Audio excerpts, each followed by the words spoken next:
नमस्कार दोस्तों, हमारी आज की कहानी है रिश्तों का महत्व। बड़ी भाभी, ये किस फुटपाथ से कपड़े लाई हैं? आपको पता ही है कि बिना ब्रांड वाले कपड़े मैं और मेरे बच्चे नहीं पहनते। ये सब आप रख लीजिए और हमें पैसे दे दीजिए।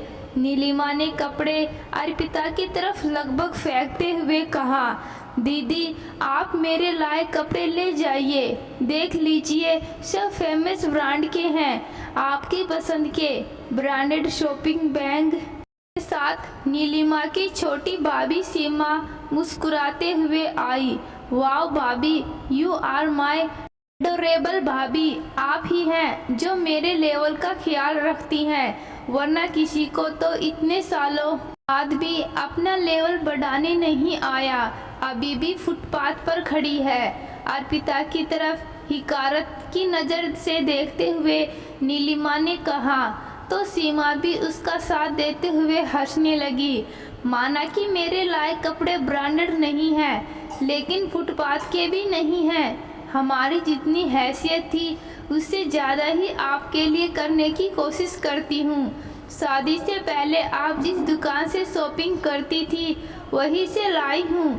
अर्पिता को नीलिमा और सीमा का यूँ हंसना अच्छा नहीं लगा तो उसने बोल दिया, भाभी प्लीज, शादी के बाद मेरा स्टेटस बदल चुका है, लेकिन यह आप कैसे समझेंगी, क्योंकि शादी से पहले आप लोअर मिडिल क्लास की बेटी थी और अब लोअर मिडिल क्लास के पत्नी। शेखर भैया से कहिए कि अब तो अपना स्टैंडर्ड बढ़ाए। अरे छोटी भाभी को देखो, रॉयल फैमिली की थी और रजत भैया इन्हें रॉयल की तरह ही रखते हैं, स्टैंडर्ड बनाना पड़ता है। नीलिमा शॉपिंग बैग से कपड़े निकाल उन्हें दिखाते हुए बोली, बड़ी बहू, मैंने पहले ही तुमसे कहा था कि नीलिमा को तुम्हारे लाए कपड़े पसंद नहीं आएंगे, लेकिन तुम ही बोरा गई थी कि पूरे 2 साल बाद दीदी जी आ रही हैं, इसलिए तुम अच्छे से उनकी विदाई करोगी। अब हो गई तसल्ली, कल जाकर इन कपड़ों को वापस करके अपने लिए और बच्चों के लिए कुछ खरीद लेना, क्योंकि दुकानदार पैसे तो वापस करेगा नहीं।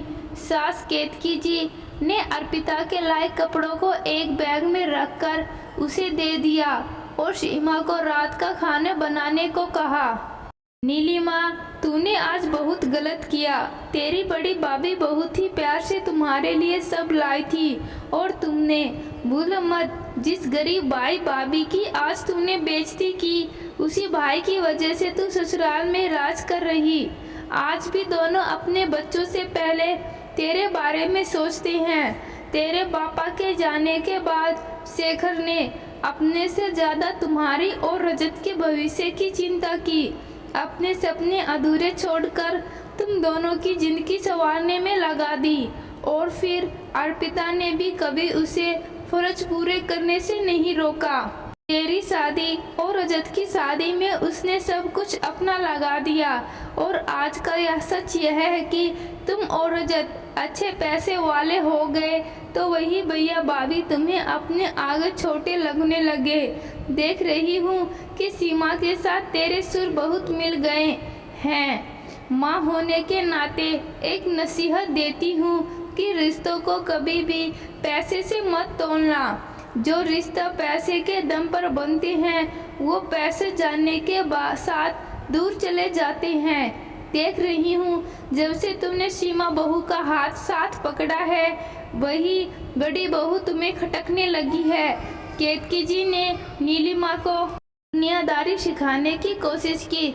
ओफो मम्मी, आपको तो बड़ी भाभी ही सही लगती है। छोटी भाभी प्यार से मेरे लिए इतना सब लाई है, वो आपको नज़र नहीं आ रहा। मम्मी प्लीज, अब मेरा भी एक स्टैंडर्ड है और उसमें सीमा भाभी ही परफेक्ट लगती हैं। नीलिमा ने कंधे उचकाते हुए कहा और वहाँ से चली गई। बेवकूफ़ लड़की, न जाने कब रिश्तों को समझेगी। शायद वक्त ही अब इसे समझाएगा। केतकी जी अपने आप से बातें करने लगी। नीलिमा के जाने के कुछ महीने बाद ही नीलिमा का फ़ोन आया। मम्मी, बिजनेस में बहुत बड़ा लॉस हो गया है।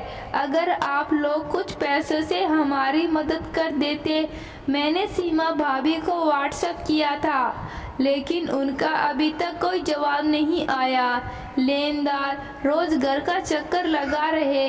मैंने अपनी सारी जमा पूंजी और जेवर दे दिए, लेकिन बहुत बड़ा अमाउंट अभी भी बाकी है। समझ नहीं आ रहा कि कैसे निपटे इस मुसीबत से। चिंता मत कर, दामाजी का हौसला बनाकर रख, सब ठीक हो जाएगा। केतकी जी ने ढाढ़स दिया। बड़ी भाभी, मुझे माफ़ कर दीजिए। आज मुसीबत में समझ आया कि ज़रूरत के समय जो काम आए वही आपके ब्रांडेड रिश्ते हैं। आपकी सब फुटपैथिया से भी बेकार। रजत भैया और सीमा भाभी ने एक बार भी हमारा हालचाल नहीं पूछा। वो लोग तो अब मेरा फ़ोन भी नहीं उठा रहे। अरे मत देते पैसों की मदद, लेकिन सांत्वना के दो बोल तो कह सकते थे कि घबरा मत, सब अच्छा होगा। आपने और भैया ने हमें बचा लिया, वरना नीलिमा अर्पिता का हाथ पकड़कर रोने लगी।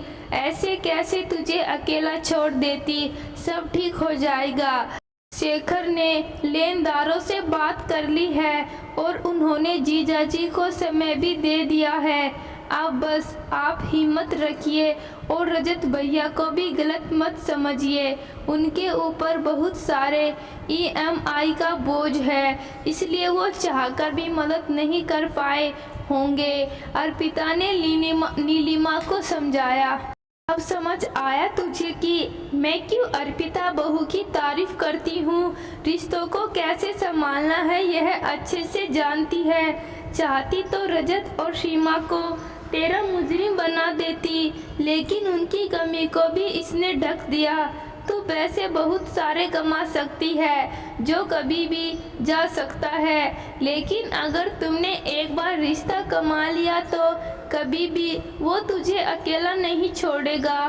केतकी ने नीलिमा को समझाया तो उसने भी अपनी गलत सोच के लिए केतकी जी और अर्पिता से माफ़ी मांगी। तो दोस्तों, पैसा आपको सब कुछ खरीद कर दे सकता है, लेकिन सच्चे रिश्ते नहीं। आपकी क्या राय है, कमेंट बॉक्स में ज़रूर बताना। धन्यवाद।